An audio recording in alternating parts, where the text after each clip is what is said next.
তুমি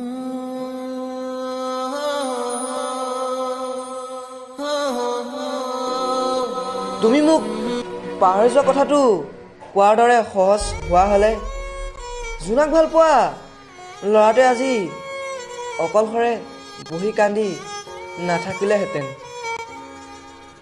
সপোনবোৰ হেৰাই গ'ল বুলি ক'লেই যদি সপোনবোৰ হেৰাই গ'ল হয়, তেতিয়া এক পক্ষ প্ৰেমৰ জন্মই নহ'ল হয়। মৰমবোৰ অভিনয় আছিল বুলি ক'লেই অভিনয় হোৱা হ'লে এইবোৰকো বিষাদ লৈ কোনোৱে জীয়াই থাকিব লগা নহ'ল হয়।